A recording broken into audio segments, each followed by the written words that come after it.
আজকে একটা আবার পার্সেল আনপ্যাক করতে বসেছি। কিছু জিনিস অর্ডার দিয়েছি জানো তো, কারণ তোমরা তো দেখলেই যে নতুন ফ্রিজটা এসছে।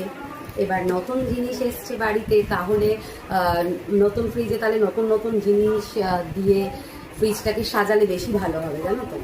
যার জন্য আমি কিছু অর্ডার দিয়েছি, মানে বেশ অনেকগুলো জিনিসই অর্ডার দিয়েছি ফ্রিজটাকে সাজাবো বলে। আজকে দেখি কোনটা এসছে। ফ্লিপকার্ট থেকে নিয়েছি, আগেই বলে দিচ্ছি। আচ্ছা, এইটা এসছে। বাও, এই দেখো কি যা পড়ে গেল। আর কিছু নেই তো? না, আর কিছু নেই। এই দেখো কি এসছে, আমি দেখাচ্ছি, দাঁড়াও। এর উপরই রাখি তাহলে সুবিধা হবে। এই দেখো, এটা হচ্ছে বিভিন্ন ভেজিটেবলস এর মধ্যে রাখা যাবে। তারা একটা নিয়ে দেখাবো, হ্যাঁ, কিন্তু কিভাবে খুলবো, অনেকগুলো কটো আটকানো আছে।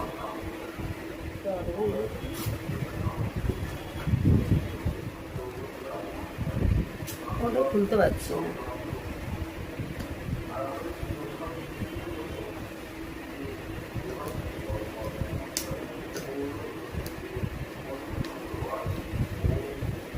আমার কাজ আছে, বেরোতে হবে, দেরি হয়ে গেছে। কিছুতেই আমি খুলতে পারছি না।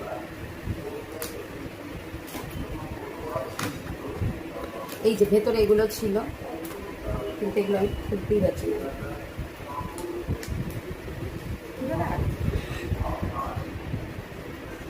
অনেক চেষ্টা করছি কিন্তু হয়নি, খুলতে পারিনি আলটিমেট।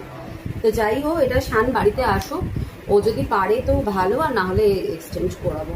চেঞ্জ করতে হবে, কিছু করার নেই, রিটার্ন দিয়ে দেবো। দেখো ঢাকনাগুলো কি সুন্দর এসছে, প্রতিটা খোলা আছে।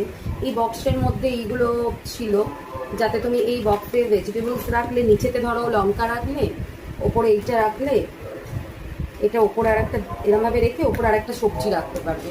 তো ভেজিটেবলস বক্স এটা কিন্তু খুবই ভালো, কিন্তু কোনোভাবেই মামুনি, আমি, বাপি কেউই খুলতে পারছি না। যাই হোক, আমি এটাকে দেখি, আজকে রাত্রে যদি শান খুলতে পারে তো ভালো, আর নাহলে আমি এটাকে রিটার্ন দিয়ে দেবো। তবে জিনিসটা ভালো এসছে, মানে জিনিসটা পুরো পাকাপোক্ত খুব ভালো এসছে। দেখা যাক আলটিমেট খোলা যাচ্ছে কিনা, তোমাদের জানাবো।